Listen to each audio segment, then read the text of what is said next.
Hey traders, this is Mike Sir here. This is a recorded live stream for last week's live stream that was rescheduled. So in today's video, I'm going to talk about how I trade the bear market. So since the beginning of 2022, we have only seen mainly one direction that the market is going, and it is going lower. So how do you, as a trader, navigate this bear market that we are in? So I'm going to share with you four things that I think that you should consider in trading this bear market. So let's get started. All right, just a quick disclaimer that this is not financial advice, so please consult your financial advisor before making any financial decisions. All right, four things in terms of how to trade the bear market that we are in. So if you have never traded a bear market where the market has generally been going lower, I would suggest you that you don't buy and you stop trading.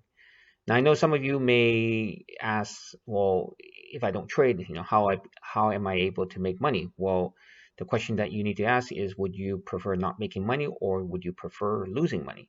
So for those who are only looking to buy, this is a market that you have to be very, very careful of. There are buying opportunities. However, what I would suggest is when you are watching the market is to wait for markets to hit some type of level of support or look for markets where it's extremely, extremely oversold and only look to buy into those major weakness in the market. Definitely don't get caught by just seeing the market has gone back up, a couple hundred points or a couple thousand points. It's time to buy. Well, no, that is an opportunity to actually sell, which I will talk about a little bit later.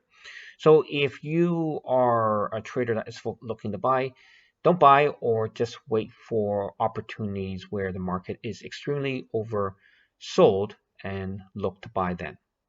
Second thing is that I am doing quite often and looking for opportunities is buying dividend yielding assets. So I am looking to buy solid quality assets that are paying me a dividend or are paying me a level of interest. So I'm looking at companies that are essentially paying a quarterly dividend or monthly dividend, sometimes ranging from around 4 or 5%, or as some seen as high as 10 or 11% per year. So I'm buying those assets where I'm getting paid to wait for this market to recover. Now you would say that, well, this is not really trading. Yes, it's not really trading, but you are essentially trying to buy strong quality assets that are paying you to wait and getting paid at the same time while you wait for the asset value to go back up in value. Now, the other things that I have been looking at is also REITs, which stand for Real Estate Investment Trusts. These are company stocks that have real physical real estate assets. Perhaps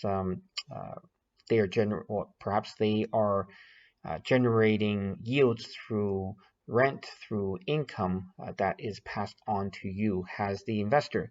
So those ones I've seen some pay as much as 10%. So if you believe or if you find some good quality assets that are paying a very stable type of income generating yield, again, you're getting paid to wait. So those are the type of opportunities to look for.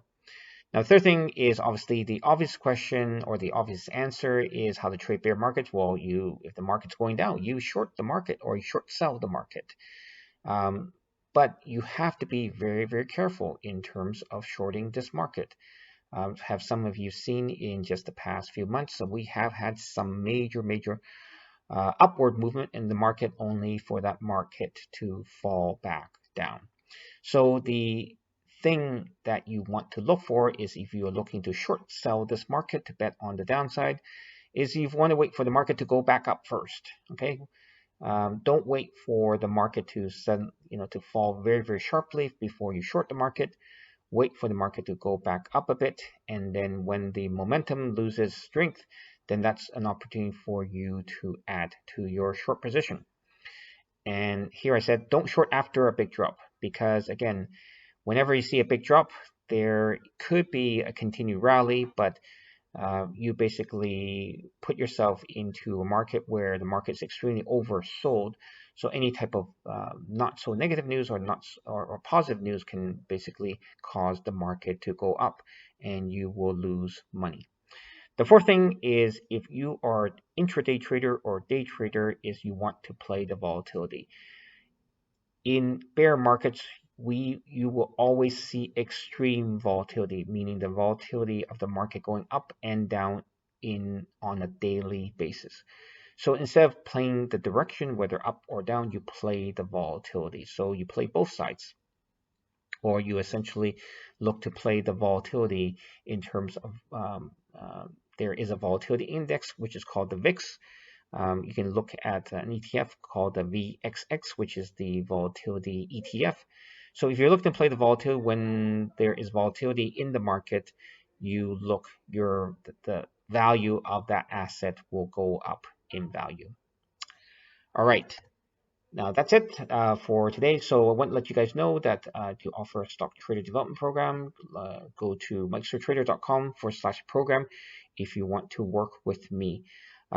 In this coming Sunday's live stream, I'm going to talk about the most difficult trader skill to master. Okay, I'm going to share with you the one trader skill that, in my experience, in over 20 so odd years of trading, what's the most difficult trader skill to master, and I will share with you in this coming Sunday's live stream.